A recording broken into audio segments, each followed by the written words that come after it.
कांग्रेस की स्थिति ऐसी हो गई है कि उसके दोस्त कम हैं, दुश्मन ज़्यादा हो गए हैं। हर वक्त बुरी खबर आती है, अपने ही राजनेता गलत सलत बयान देकर फंसते जा रहे हैं। मल्लिकार्जुन खड़गे जैसे कांग्रेस के राष्ट्रीय अध्यक्ष पुराने नेता है, उम्रदराज हैं, उन्होंने भी सीधे सीधे अनुच्छेद 370 और जम्मू कश्मीर के मामले को फिर से उठाकर भाजपा के पाले में डाल दिया और एक विवादित बयान देकर जिसे पर की भाजपा ने राजनीति करनी शुरू कर दी है, उसे लेकर आप बात समझे तो यह एक बहुत बड़ा जो झोले में हीरे और मोती डालने जैसी बातें होती है, वही बात अभी भाजपा के साथ हो गई है। उन्होंने 370 को लेकर सीधे सीधे बयान दिया कि यह क्षेत्रीय मुद्दा है, जम्मू कश्मीर में इसकी चर्चा होनी चाहिए, राजस्थान जैसे राज्यों में इसकी क्या जरूरत है। भाजपा तुरंत आक्रामक होती है और इसे राष्ट्रीय गौरव का मुद्दा, राष्ट्रीय प्रतीक का मुद्दा बनाकर राजनीति करना शुरू कर देती है। प्रधानमंत्री मोदी तक बयान देते हैं, अमित शाह तक बयान देने लगते हैं कि राजस्थान जैसे राज्यों के लोगों ने जम्मू कश्मीर के लिए कुर्बानी दी है, इस कारण यह एक क्षेत्रीय मुद्दा नहीं हो सकता है। दूसरी बात करें तो केरल जैसे राज्यों में भी जो कांग्रेस की सहयोगी समझी जाती है कम्युनिस्ट पार्टी, उन्होंने भी सीधे सीधे कांग्रेस पार्टी पर आरोप लगा दिया है कि कांग्रेस सीएए अर्थात नागरिकता संशोधन अधिनियम के खिलाफ कुछ भी बोलने में असमर्थ रही। भाजपा को रोकने में, भाजपा को समेटने में कांग्रेस सक्षम नहीं है, क्योंकि कांग्रेस ने कोई विरोध नहीं किया। जब 370 हटाया गया उस समय भी कांग्रेस ने कोई विरोध नहीं किया देश में। इसके अलावा नागरिकता संशोधन अधिनियम को लेकर भी कांग्रेस ने कोई विरोध नहीं किया। कांग्रेस ही कई प्रवक्ता गौरव वल्लभ हुआ करते थे जो कांग्रेस के लिए बड़ी बड़ी बातें हाँका करते थे। संदीप पात्रा जैसे लोगों से मिलियन और बिलियन में कितने शून्य होंगे इस पर चर्चा करते थे।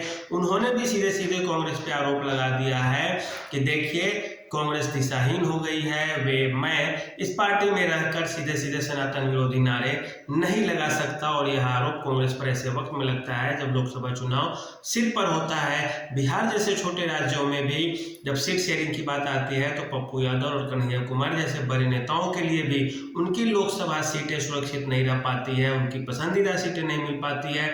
फिर उनमें से एक सीधे निर्दलीय नॉमिनेशन भर देते हैं और इसके बाद इन आंकड़ों पर आप गौर करें, इन बातों पर गौर करें तो ये पाएंगे कि कांग्रेस का जो जनाधार है वह इतना नहीं है और ये क्षेत्रीय और छोटी पार्टियों के सामने भी झुकने को तैयार है। मामला चाहे जो रहा हो न रहा हो, लेकिन इसका जो पूरे देश में एक संकेत जाता है वह एक गलत संकेत जाएगा, क्योंकि इसका खामियाजा आपको महाराष्ट्र में भी भुगतना पड़ सकता है, हरियाणा और पंजाब में भी भुगतना पड़ सकता है। इंडिया अलायंस की बात करें आप तो इंडिया अलायंस उतना मजबूत संगठन नहीं है। जो कुछ क्षेत्रीय और मजबूत पार्टियां थी वो सीधे सीधे दूरी बना रही है। यदि कांग्रेस इस विचार के साथ राजनीति करती है कि दूसरे पार्टी का नुकसान हो रहा है मेरे निष्पक्ष रहने से या क्रियाहीन रहने से, तो यह कांग्रेस के लिए एक बहुत बड़ी नाकामी होगी, क्योंकि आने वाले समय में छोटी और क्षेत्रीय पार्टियां एक्टिव हो जाएंगी और तीसरे फ्रंट का निर्माण हो जाएगा। कांग्रेस वहां भी खुद को असमर्थ पाएगी और इनको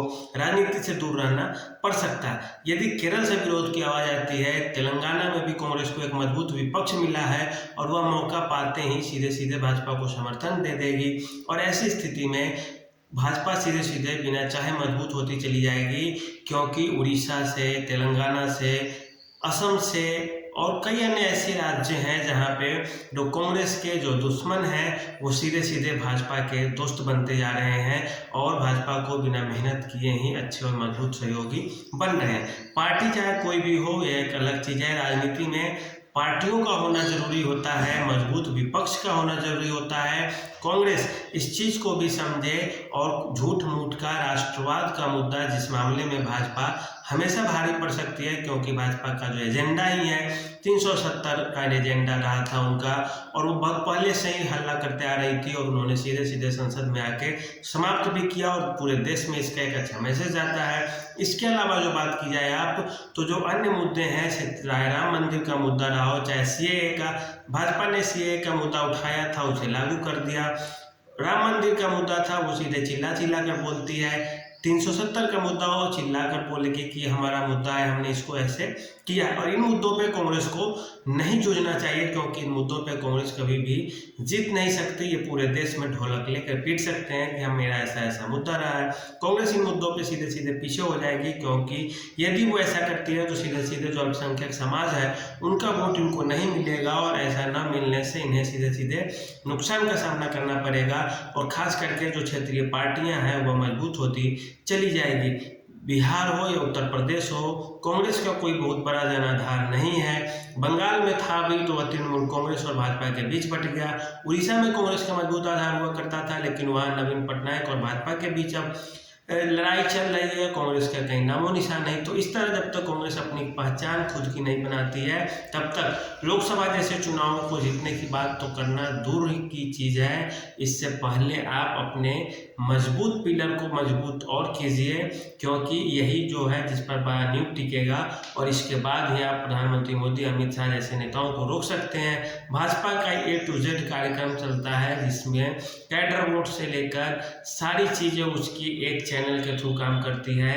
और कांग्रेस आज भी उनका मुद्दा क्या है, नीति क्या है, विचार क्या है, इसे लेकर ही संघर्ष कर रही है। बड़े बड़े नेता छोड़ते जा रहे हैं, वो भी चुनाव से ठीक पहले। संजय निरुपम जैसे नेताओं पर कार्रवाई करनी पड़ती है। गौरव वल्लभ जैसे उनके प्रवक्ता दूसरी पार्टी में चले जाते हैं, तो यह अपने आप में एक चिंता का विषय है। और 370 का मुद्दा जो उछाल दिया गया है मल्लिकार्जुन खड़गे के द्वारा, इसे भाजपा सीधे सीधे अपने पाले में ले लेगी, और इसे नुकसान जिस हो जाएगा बहुत ज़्यादा, वो है कांग्रेस। क्योंकि राष्ट्रवाद का मामला एक ऐसा मामला होता है जो हर व्यक्ति के अंदर होता है, और इसका खामियाजा उनके साथ साथ उनकी सहयोगी पार्टियों को भी भुगतना पड़ सकता है। इस तरह से देखें तो लोकसभा चुनाव अगर एक दिशा में चला गया तो फिर दिक्कत हो जाएगी, परेशानी हो जाएगी, क्योंकि लोकसभा चुनाव में अब पाकिस्तान, जम्मू कश्मीर, आतंकवाद, CAA, NRC, नागरिकता संशोधन अधिनियम, घुसपैठ का मामला जैसे राष्ट्रीय मुद्दे शामिल होते जा रहे हैं। ऐसी स्थिति में विपक्षी पार्टियों को भी चाहिए कि इसे संतुलित रवैया अपनाकर ही